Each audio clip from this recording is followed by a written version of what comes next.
Welcome to a very special episode of the Media Odyssey Podcast. We're here at CES. Marianne was supposed to be here, but her flight got canceled, and so she is relaxing at home in Amsterdam, and I'm here with our very special guest, Alan Wolk. And I think this is turnabout is fair play because you did an episode alone with Marianne. That's right. Which made me incredibly jealous.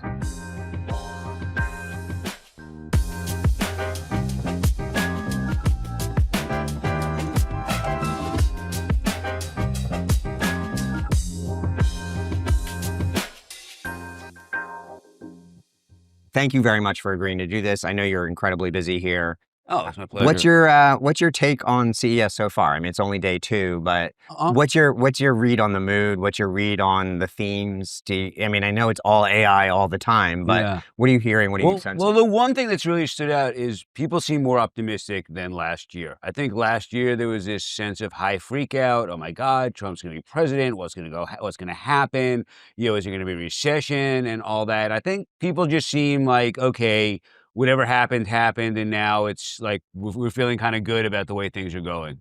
That's interesting. I mean, and so in the face of that, this is the time of year that at CES, I don't know why we do this to ourselves. The first work day back after the holiday is flying to Las Vegas to be in this shit show. Yeah. But this is the time of year that the industry looks out ahead and projects where it's going. CES is a good venue for that. I put out a list of predictions. Last week, Marianne and I went through our mutual predictions on the pod.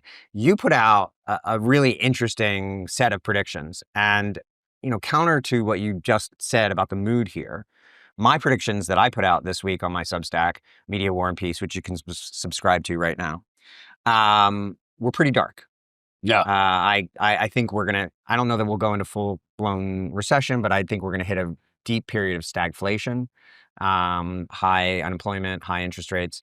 I think some of these mergers and acquisitions are cuckoo for Cocoa Puffs. You wrote a really provocative piece with your predictions. Yeah. And I want to go through that here today. You called it a descent into feudal media. Yeah. The ecosystem, the industry is going to descend into feudal media. First of all, that sounds horrible. It scared the fuck out of me when I read it first. But what do you mean by that? Is that kind of like the end of all things? No, it's like a dark period. Well, it's sort of the dark. I call it the dark ages of media. So basically, it is dark. Yeah. So we had, but there's a light at the end of the tunnel because I'm the glass half full guy. You are, yeah. So we had if you look at the monoculture, is in very many ways reminiscent of the Roman Empire, right? If you look at what was the Roman Empire, it was this very standardized system. Everybody spoke Latin. There were roads. There was science. There was sort of one source of truth. Everybody read, whether it was Suetonius parliamentary governing system, right? Which devolved into an empire, but it was still like it was organized. There was a level of organization, and whether you were in Londinium, or Aleppo, you kind of were all on the same page. And then, the Vandals sacked Rome, everything fell apart, and you wound up in the Dark Ages, sort of in the period just before Charlemagne, where there were all these little entities where they were dukedoms, kingdoms, earldoms, whatever they were. Warring with each other and not talking to each other. So one of the big things was knowledge just got completely erased. I can actually tell you, so I was in Bologna last summer, and there was an exhibit at the university there about how one of the popes, Pope Leo in the 15th century, had said, okay, we haven't done this thing where we take specimens of, what does a cow fetus look like? What does a fig tree look like? All of these things, like they haven't done that since Rome. And we don't know what these things look like anymore. So let's do this. And it was sort of like a rebirth of science. And I was like, so he rebooted kind of the culture, which a pope has the power to do, at least back then. And reinvigorated interest in science and nature and learning and intellectual. Right, but what hit me was that there was this 1,500-year period where that didn't happen. Where knowledge was really sort of in the monasteries, and most people didn't know how to read and write, and everybody and it was sort of so the culture didn't advance because there was no knowledge sharing. Right, there was a lot of Greece and Rome obviously had their share of myths and whatever. But it wasn't this sort of thing where they thought like a wood sprite was why the sun came up in the morning. It was superstition, sort of. So now bring that home. So how is the monoculture? First of all, describe what the monoculture is. So the monoculture. Because you write about the monoculture a lot. Right. It is something that really bothers me. Not that you're writing about it, but the whole concept of the monoculture really nags on me. I don't write about it as much as you do. You really focus on it. So what do you mean by the monoculture itself? And how does that compare to Rome as a power? So in the monoculture, it was country by country, but there was one media, there was this mass media that everybody watched all at the same time. And so you had these common cultural touch points, right? If I say to you, dynamite, you immediately think of Jimmy J.J. Walker. You mean like if I which was from a television show called Good Times. Right. In the 70s that many people here will remember and many won't. Our audience have no idea what And if I go like this, you know that it's E.T. Phone Home. Right. So there was a whole, everybody of a certain age, of a certain generation, cultural reference points. Right. And everybody watched the same thing on TV every night. Obviously there were 3 or 4 networks. And so it was spread out some, but still it was that sense of like, we're all on the same page. And part of that too was news. Like even if you didn't watch the news, you saw as you were watching primetime, president takes trip to France this week. And so you kind of had a vague sense of what was going on in the world. So the first crack in that's sort of the monoculture is that, and it was through television, radio, print. There was a small number. It had its faults. There were gatekeepers who didn't let a lot of people in, and if you didn't know the right people, you couldn't get past the gatekeepers. The gatekeepers generally did a fairly good job of kind of keeping things on keel. And so the first crack was streaming, right? Because streaming took time out of the equation. So suddenly we weren't all may have all been watching the same thing. We weren't watching it at the same time. And that really sort of like, opened the gates. And then social media came in and suddenly people started watching their own thing. They were cutting the cord, they were losing it. And mass media just disappeared, and very, very quickly, like in a period of like 5 to 7 years or so, where you have, especially you talk about this a lot, the younger generations consume media completely differently. They get their news from TikTok, they watch things on Instagram, and all of these sort of social media have formed these little bubbles. And it can be around a political idea, it can be around Taylor Swift, it can be around the Buffalo Bills, whatever it is. But they're these little content bubbles, and people only hear what they hear in that bubble. And that's very sort of feudal. And they all have their own celebrity. So in the good sense, they all have their own celebrities, their own royalty, their own memes, their own in-jokes. Right, but this has been happening now as you've been saying. Yeah. For some time. Why is 2026? And I agree with you. And I just wrote about this today on LinkedIn. But why is 2026 an inflection point for a descent into? Why are we not already in feudal? Oh, we are. I mean, I don't think this is a particular. I think it's just sort of like it's getting worse. So your prediction is around something that's already occurring, but this is the year it kind of splinters into and what unrecognizable fragments? Right. Or no, it's just I think what we need to look, this is going to be the next next bunch of years, and we kind of need to accept that this, right, and we need to accept that it happened, because there's a lot of people really haven't wrapped their heads around. And the way it plays out, say you're like in very banal terms, if you're an advertiser, you want to get your message across. Yeah, it's really hard. Yeah, you can't who are you reaching? Because people don't see the same thing. One of the things people have these very specialized sort of pools of knowledge of what they know about the world, like news. And I've talked about this, news just got lost. Like I was saying, you used to see president goes to France, and if that's all you saw, at least you knew that day that he was in France. Right. But now it's very easy to sort of ignore the news. And that's the thing people forget. I don't know about that. We have a president who has put the news on steroids. So he is a conversation that everyone is constantly having because we can't ignore. But like my son works in politics. He said, you'd be surprised at the number of people who would not know that the whole thing about Maduro, really? Have no idea that it happened. We invaded Venezuela. Yeah, they have no idea that this happened right now. Because they don't watch the news. News to them is there's a new album out by my favorite band, or the Kansas City Chiefs won a game. And there is also a retreat from. I mean, I watch way less news than I did before the election. I basically had to cut it off to keep myself from being depressed. although again, it invades my world every day. Okay, so this feudal nature of media kind of solidifies itself. I think you're really right about the concept of trad media finally grappling with this, coming to terms with the fragmentation. You were about to make a point about advertisers. It's really difficult to, back in the day when 500 million people watched the top 10 television shows in 1 week, you could take one ad, put it in the top 10 television shows, have a drink, have a smoke, go home, and that's the end of the day. Now you have to worry about micro influencers and nano influencers and all this hyper fragmented attention. How do they come to terms with it? What is the answer?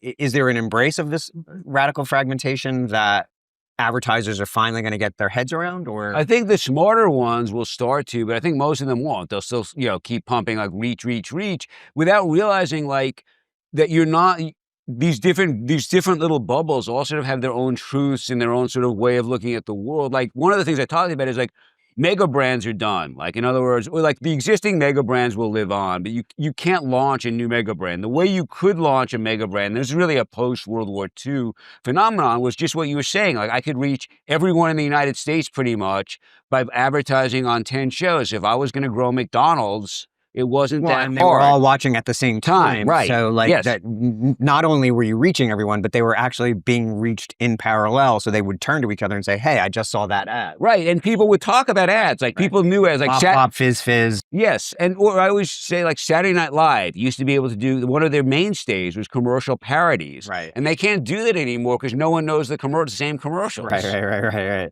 So what effect does this have? Is it going to do you feel like we're entering a dark age where shared knowledge and progress become limited because of these bubbles and silos? Oh, very much. And I think, so one of the things I think about is sort of the loss of any single source of truth. So one of the very fascinating things to me is it used to be like you would say you'd read the New York Times and you'd say, okay, most people would say this is the truth. Some people would say, I don't think this is true, or I think there's something wrong. But now you have people who say like something completely different is true. Right. Like not this, but like a space alien captured Maduro. Believe that. Yes. Right. And like they all believe it. And then there's these, and then we're the Jews, because like everything is, sorry, I thought we were on Young Turks or Tucker Carlson. They all kind of blend in. But anyway, the point being that there are Young Turks and Tucker Carlson are great examples of what you're talking about. Yeah. If you watch the Young Turks or you watch Tucker Carlson, those are two different realities. Very, very much. They could be different planets. Right, and those are like bigger. Like there's all these small ones. Right. Like then there's like nano right, ones, right, and they and then what's even scarier to me and there's this whole there's this whole thing. I don't even know who the people, but I had researched this. There's just 3 different buckets where they believe that the United States is the greatest source of evil in the world. And they have this theory, it's called sheepdogging, where progressive politicians like AOC and Bernie Sanders and Zohran Mamdani, they call them sheepdogs because they feel that they take the voters and herd them back into the tent of the Democrats and Republicans who are all the same. And that is their job, and that they're all in collusion they're with on each the other. edge, and their job is to push people back towards the mainstream. Yes, right. So they don't get red pilled or whatever, and see the world. So they feel that they're all just as evil. And and two parties are identical, and we're all and they believe colluding together. And like there's 3 separate groups, and some of the bigger people have a million followers, maybe half of them are bots, but it's still like something. And then what's even crazier is that now we're going to have like AI come in, right? So. Right. The way these bubbles are all set up, like there's the angry one, there's the funny one, the calm one, and so, but you suddenly think like everybody thinks this, because if you're somewhat naive, you don't know. And you live in this bubble, and you hear it everywhere. Yeah, you don't know that there's another point of view. And now that AI can come in and create fake influencers and whatnot, so suddenly you're getting comments and all this other kind of stuff. Exactly. So now that's like its most extreme, but you can also see like with a brand, like say I want to make everybody believe that Coke is better than Pepsi. and I can have Cokefluencers and Pepsi causes cancer and whatever it is.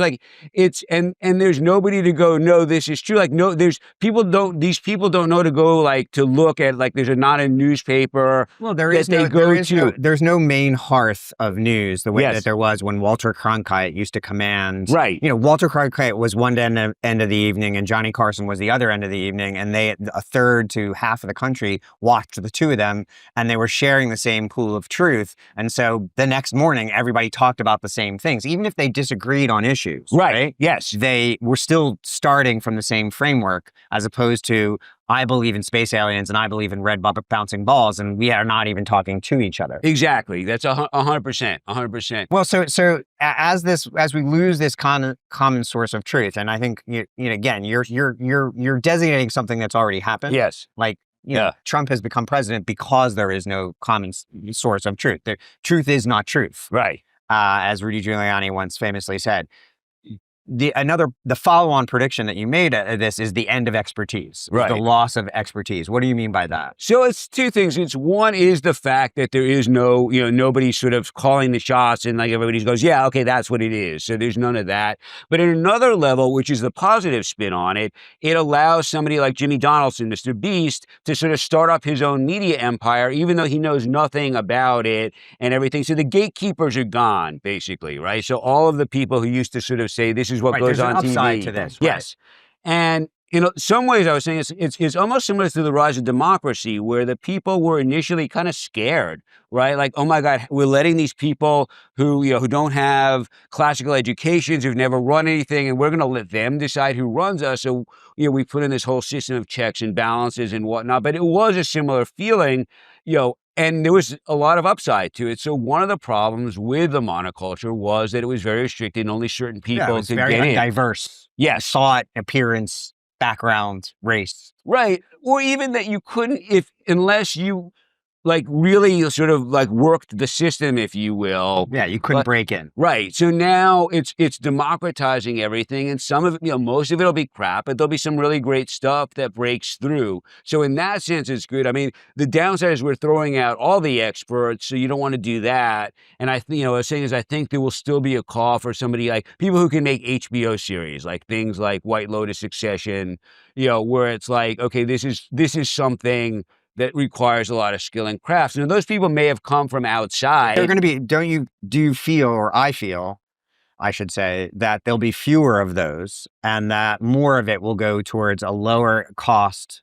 Netflix is putting podcasts on the platform at zero cost. Obviously there's a licensing fee, but there's, it costs nothing to produce a podcast. Yeah. Yet it's now the new talk show. Right. And that's always been the case. In other words, in any art form, the sort of more middle highbrow stuff has always been a much smaller piece. Right, but we focus much more on these big bonfires, these huge, massive series that cost a lot of money, and everyone's talking about them, and we're breathlessly, but I feel like there's going to be fewer and fewer of those in favor of less expensive things on one end and then sports on the other. Well, it's because let's define everyone is talking about that. Everyone is just sort of a certain percentage, pretty much everyone who voted for Elizabeth Warren, right? It's a small percentage of the upper middle class, right? Who are in media, and that's important because it does sort of get it out there. But it's always been the case, right? I remember back in the '90s, and you will remember this too because you were working in the industry at the time. Yeah. That people were really all the people who were who were sort of working on Roseanne and Home Improvement were why is everyone talking about Friends and Seinfeld? We have more viewers, or as many viewers. Right. We're even more popular, and you're all focused on Friends. What the hell? And I was well, because Friends appeals to the sort of people who write for the New York Times and whatnot. They live in a New York apartment. Yeah.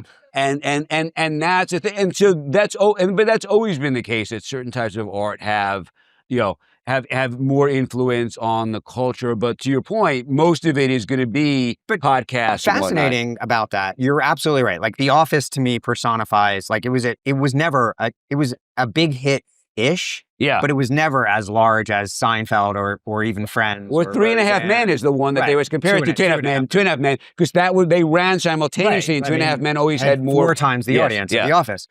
And yet, The Office was, for a long time, the most streamed television show on the planet Earth. Yes, right. And now Friends winds up being that kind of default, binge that everybody, young people. Yes.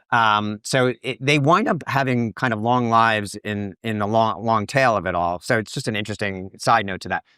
But your larger point around the fragmentation of this is also goes to another prediction you made, which is the decentralization of power. Yes. So not only aren't these gatekeepers here keeping the smaller creators out of the culture, the power center is no longer Hollywood. Right.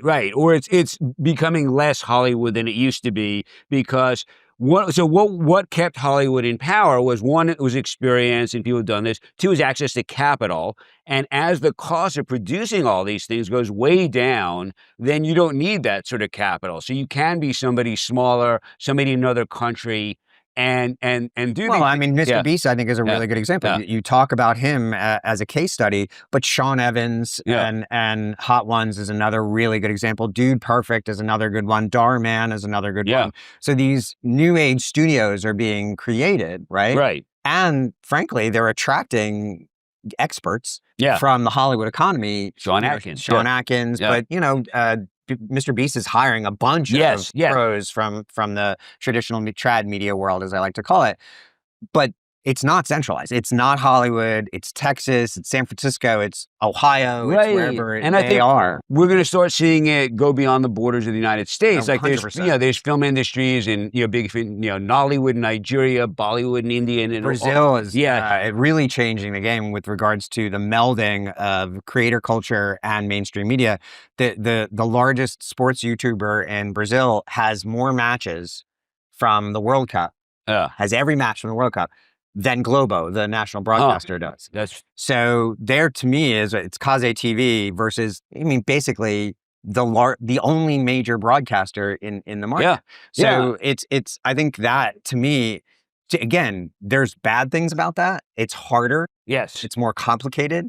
It's more difficult to do the things that, like, advertise. And build audience than it ever used to be. But it is, to a certain extent, more interesting, because now more voices are getting parts of the culture to. Yeah, very much. It's, sort of like democracy. Like, yes, there's a lot of mess to it, but it works better than having hereditary monarchs, But the downside of this, and this is another prediction that you made, is the end of serendipity, the discovery mess that we've created for ourselves. We've gotten to a point where it's almost impossible to find something to, like, if it isn't in your feed, you're not going to happen upon something new to watch. Right, and the problem is that the algorithms are optimized to show you things like you've already watched. Right, things very similar. And so the dopamines they don't bing, bing, bing, but the fourth time you see something similar, like there's diminishing returns. And if you look at the music industry now, right, you've got these sort of big group of frothy pop hits that are doing better than anybody ever did, but they all kind of sound, they're all sort of interchangeable, and a bunch of sort of bands that nobody ever hears, and like you don't have like new movements, like you don't have like new wave or grunge or things bubbling up. I mean, you have smaller ones, but the comfort food. Music and old music too. Yes. You look at TikTok and these old songs are making comebacks, like they're monster hits from 20 years ago that are now reemerging, as opposed to, there's the Chaperones and there's a few, but they are the exceptions to the rule, as opposed to the rule and like AI slop is getting high play. So it shows that, like, yes, you can replicate this. And you lose what I call the 90s record store experience, where you used to like wander through and you'd like see some album cover, it's kind of cool looking. You're like, oh, what's this? And like, oh, this is a genre I'd never listened to. And you listen, and you're like, this is really good. Like, I would never have known this. I always use Game of Thrones as my example, right? So think of it, in 2026, if you came to me and said, hey, I want to make a TV series off of this series of books that's sort of Dungeons and Dragons guys, it's a fantasy thing, they're into it, and I'm going to cast a bunch of unknown European actors in it, and I'm going to spend $10 million an episode because we have these fantastic sets all around the world. What do you think? And like, what are you, nuts? And then if you did make it, what algorithm would recommend it? Right. Because it doesn't fit into anybody's preconceived playlist. Exactly. I found this, I took 2 weeks off And, we binged movies the entire time. We went out to the movies, we saw Marty Supreme, a bunch of other stuff. But then we also binged a lot of movies. Finding them was really hard. Yes. It was super difficult. Like I had to do a lot of searching through lists of the best movies of the last couple of years. We landed on a movie called Eden. I don't know if you've seen it. Jude Law, really, Sydney Sweeney, about the founding of a resort on the Galapagos Islands in the 1920s. Very strange movie, really good, but had never, like if I didn't go coal mining for movies, like with a hat and a pitchfork or a pick, I would not have found this movie. Like I mention it to people and nobody knows about it. So how do we fix that serendipity problem? How do we fix is there a fix for it? I mean, we're at the CES. The brightest minds in our industry are here.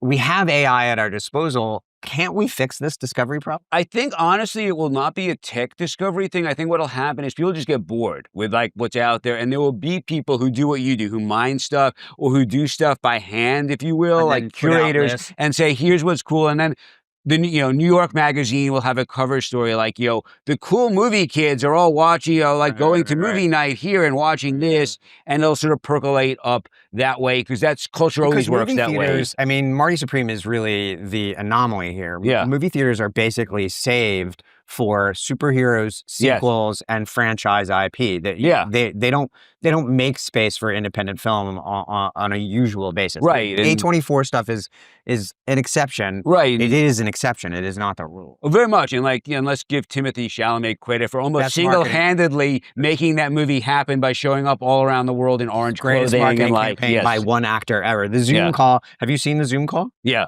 You have? No, wait. So there's this great, take a beat here. There is this Zoom call that Timothy Chalamet did with the marketing team at A24. It's the greatest piece of performance art probably this century. And it's him basically yelling at the A24 team about how to market Marty Supreme. And he's out of his fucking mind. Posed as a leaked video that someone recorded and then put out to basically undercut Timmy Chalamet, but it was the opposite of that. It was the beginning of the Marty Supreme rollout. It's how he launched the Marty Supreme rollout. It's take a moment, hit pause on this podcast, go look at that video. Yes. Timothy Chalamet, Zoom call, A24. So you think the answer to the serendipity problem, you think the answer to the discovery problem is a bunch of bloggers and podcasters telling us what to listen to? Well, somebody, in other words, there'll be an alternative. The same way there's always an alternative scene when things get boring. The same way the beatniks happened, in response to the 50s, right? Like there will be some sort of underground scene of people who are like, young people who are you need to be watching this. You need to be listening to this. Right. Like the crap that they're putting out is just boring me. I want to find something new and different and be cool. I think two things there. I don't think you're wrong because you're right. The technology it's difficult for the technology to solve it because of the walled gardens. Like you can't share the algorithm between Netflix and Disney Plus. But I think more importantly here, you've identified a huge white space. Yes. Oh, I agree. If you want to start a podcast that weekly just tells people what the fuck to watch and listen to because we don't know. Exactly. We can't find the shit we want to watch and listen. Right, and the problem with tweaking an algorithm is that most people reject it, right? In other words, if somebody showed you, like a lot of things, like All in the Family is another great example. All in the Family was a popular show in the 1970s. It was very breakthrough, and it's had terrible ratings the first year, but CBS kind of said, okay, we're going to stick with this. We think it's going to catch on. Yeah. And slowly through word of mouth, it took a while to catch on. And I think that's the only reason a lot of people gave it a chance. So I think if the algorithm showed something to you in a vacuum, you'd be like, no, I want to watch something tried and true. And it doesn't get a second chance. It doesn't, the algorithm doesn't allow for second airings. The algorithm doesn't allow you to necessarily discover things. Okay, so I think there's a huge white space here. Someone out there should start a podcast. I 100% agree. Just tell me what to watch and listen to. But I think there's also kind of a need for like a Zagat's guide of TV and film. Like just rank them, put the genre against it, tell me where to watch it. Yeah, Zagat's guide was what people did before Yelp or TripAdvisor. Exactly, or Eater or Grubhub. Or Eater, not Grubhub. Okay, so you have this new Feudal Media. You have these. We hit a couple of your predictions in there.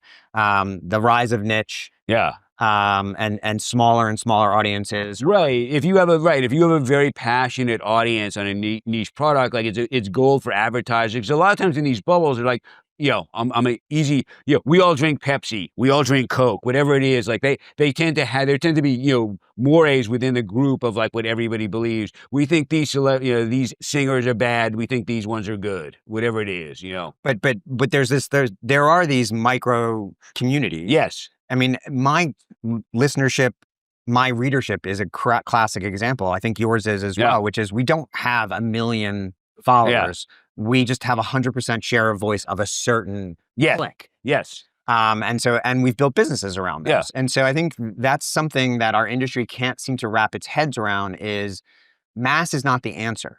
It's an answer, but it's not the only answer. You can build very sound businesses. And by the way, there's never going to be another Mr. Beast. Like, Starman is one of one. We're not going to find new versions of them. What's going to rise is the power of, basically niche audiences, and you can build a really good business around that. Mainstream media can't seem to get its heads around. No, they can't. They can't. They haven't accepted that there's no more megastars, right? That you're not going to have a Tom Cruise or a Marilyn Monroe anymore. Yeah. That people are famous within their bubbles, but not outside of them. Well, but go mine the bubbles. Yeah. So Sydney Sweeney is a really good example of this. Like she's got this new movie called The Housemaid out, which is a horror-ish movie. She tends to do really well in horror. Horror itself is a niche, right? Very much. It is not a mass necessarily audience. So the concept of building enterprises and businesses around niche stars and niche genres and niche programming is you're not going to have a choice. You can do the Disney stuff, you can do the superhero stuff, but you should also be investing in niche programming and niche stars as well. Yeah, very much, very much. And that's something that the industry hasn't fully wrapped its head around because they still live in that world where there's, superstars and mega hits and they just don't, and they keep thinking if they tweak one more thing, it'll come back. It'll come back. Well, and then you have, Sinners, which kind of crossed so many different lines, but that was a real risk. I mean, that was one of the most interesting deals of the last couple of years. But one of your biggest predictions and kind of your last prediction was the rise or the increasing or continued rise of importance of sports. So how does sports play into this alongside the nichification and bubbleization of culture? Well, for now, anyway, sports is sort of outside of the bubbles because sports draws people from every bubble. It's sort of like it's almost like a religion, right? It's sort of outside of all this. And as an Eagles fan, I can tell you it is a religion. For Eagles fans, it most definitely is. And I think what happens is that, you get people, it's the only place now where you can really get that monoculture sense of everybody watching the same thing at the same time. That is the Super Bowl, right? Like everybody sees that. Well, Christmas Day, Netflix had the biggest single streaming audience in the history of television with not a great football game. Right. Like everybody was home, they had nothing to do. And people still want that connection at some level. And I think, so that's it. The other thing you get is there's a group of people, we call them 15 million merits after there's an episode of Black Mirror where there's a world where every surface becomes an ad, and the only way you turn it off is paying currency of this fictional realm is called the merit. And the deal is you have all these people, say this 10, 15% of America who's, generally well-educated, affluent, and they pay to not have ads on any of their streaming services. They probably have ad blockers on their browsers, and they really don't see ads. And the only way you will reach them is with sports. And so that's that. Now, I say for now because I think there is a distinct possibility that, especially with younger generation, that they sort of grow tired of the big four sports. They don't have the time to put in to watch 82 baseball games every year. Even football starts to seem like a lot.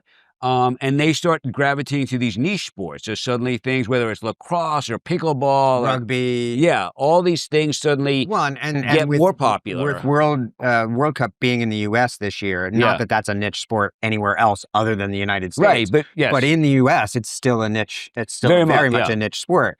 With Messi coming over and now FIFA being here this year, I think this could be a critical moment for that sport as kind of like Very much. a cool kids' new sport, right? Very much. But then you got something like, Free Live Sports that has, hundreds of different sports and things you never knew that people competed in. Right. Foosball championships and stuff. So I can see how that air guitar, right, become more bubble, more sports can become more bubbles. But I think if it does happen, it'll be a very decades-long process rather than like overnight. Yeah. So the big four will kind of slowly disintegrate. It's not gonna be a snap and everything is over. But where do you feel like The Masked Singer and shows like Dancing with the Stars and they seem to be behaving like Love Island had its best year ever, I don't know, a decade into its run. They're behaving a little like sports themselves, don't you? Yes. And for people who don't like sports, it is their sport. Yeah, that's their sport. It's a competition show. Big Brother, Survivor, like my daughters both are in a pool for Survivor. I'm like, what now? You're doing right. What? Yes. And they have viewing parties with everybody who's in the pool. And by the way, Survivor is in its 67th season? Yeah, I mean, my son is 27 and it was on when he was a baby. So something well, like and that. Also what I'm finding is someone told me this yesterday that on Paramount Plus, the most watched content is old seasons of Survivor. Most watched reality content right. is old seasons of Survivor.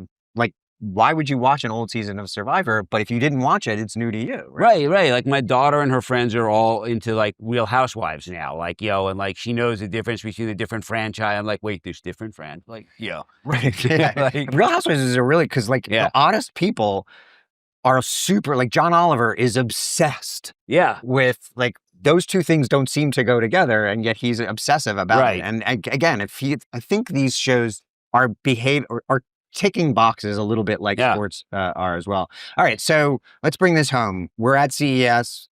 I don't know why we make the first work week of the year in Las Vegas, but here we are. Yes. What should people do about all these prognostications you just made? Give people a vision of how they can operate their businesses, or I think more importantly for a lot of our mutual fan base, how they should be running their careers at this point, given everything that you just said. I mean, realize that this is the world that we're in, and we're going to be in this world for a while. Understand that it's not all bad, that, that there are, these passionate niche audiences. Don't be afraid of it. Exactly. Embrace it and don't pretend that it's going to come back. Like the clock's not rolling back. So here we are. Now, I don't think it's going to happen in the next 5, 10, even 15 years, but I do think that AI is going to function almost the way the printing press, it can function the way the printing press did. So the printing press, nobody had any knowledge. The printing press started spreading knowledge and information, monetized information, right, to people. In other words, people learned to read, and then suddenly they had something to read. They didn't read because what were they going to read? Right. There was nothing. So suddenly you had idea spreading, and that actually gave birth to democracy and the rise of science and the whole Renaissance. So AI can possibly start spreading between, create communications between the bubbles, get people outside of it, sort of create this sense of here is a single source of truth. And it won't be identical to what came before, but it can be something where people are more aware of each other. Because I think people do want to be part of a greater whole. I don't think people like being, in all these bubbles. No, there's this isolation that I think a lot of people in this world are now kind of grappling with. I mean, the younger generations are really depressive as a result of being isolated in front of a screen in a dark room for hours at a time. And so I think you're right. There is this clamor for commingling, this clamor for community that has been lost in this fragmentation. Right. And I don't, if I knew how it was going to do it, I'd be a trillionaire. But like, there's got to be some way that it can sort of say to people, okay, you here in Mexico like this, you here in Mali like this, and like you may actually have something to say to each other, or you may both like watching the same thing, and suddenly sort of bring people out of their bubbles and into something that's more of a shared reality. Fascinating. It's weird when you read your article. There is a dark, I mean, you call, we're in the dark ages, and yet you are such an optimistic person. You can spin kind of dark aspects of our reality into hopefulness. So I appreciate that about you. Well, thank you. Yeah. And, I look at it this way, like there was a dark ages and then there was a Renaissance. And how far off is the Renaissance? not the next 5, 10 years, not the next 20 years, but it's coming. It's coming. If you had one piece of advice for somebody, because one of the things that happened last year is 18,000 people lost their jobs in our industry. Yeah. I think, given the mergers and acquisitions that are flying around, and I think the economy is going to hit some bumps this year, it's likely that 2026, more 20,000 people will lose their jobs. Just at Omnicom alone, look how many people are going to lose their jobs because of the merger with IPG. Where should people be looking if they find themselves now shit-canned or on the outside looking in? Where should they be looking for new opportunities, do you think? I think they should, look within the creator economy, look within some of the fields that are growing, and also you have to be your own brand. It's funny, I saw some goofy video the other day, but what the guy said was actually 100% spot on. He's like, don't be afraid of what your friends and family are going to think when you put yourself out there. Think about what your audience is going to think. Because you think about what your friends will think, you'll never do the things you need to do. So you sort of need to step outside your comfort zone a lot. And you have to sort of look at where things are going and try and get into something new, especially if you're starting out. Like, look at where things are not set, where you can actually have an impact, not where things were and they're sort of fizzling out. Isn't not only dry, but it hasn't even been poured yet. You can get in at the foundation. Exactly. And sort of help shape it versus something else where everybody's sort of seeing who can push each other off the lifeboat last, right? Yeah, so that's where a lot of trad media is right now. Well, I could, we will continue this conversation off this pod here at CES, but I really appreciate you, as always. Thanks so much for doing this. Thank you for getting what I'm writing, so I appreciate it. I love your writing. Thank you. Everyone should read TVREV. Alan's stuff is must read for everyone in the industry. I am imagining that most of the people who listen to this podcast already read your stuff, but read it harder. Thanks again. Marianne, we missed you. We love you. We wish you were here, but enjoy the snow in Amsterdam. On jouera la neige dans Amsterdam, et nous te manque, et nous te vois à Lisbonne. Fuck you. Like, you not only come on my podcast, but you show that I don't speak any other language other than my bad English. So you'll never be invited back out. You will be. But right now I'm ending pissed off. Thank you so much for coming to this episode of the Media Odyssey Podcast. We will see you in this space next week.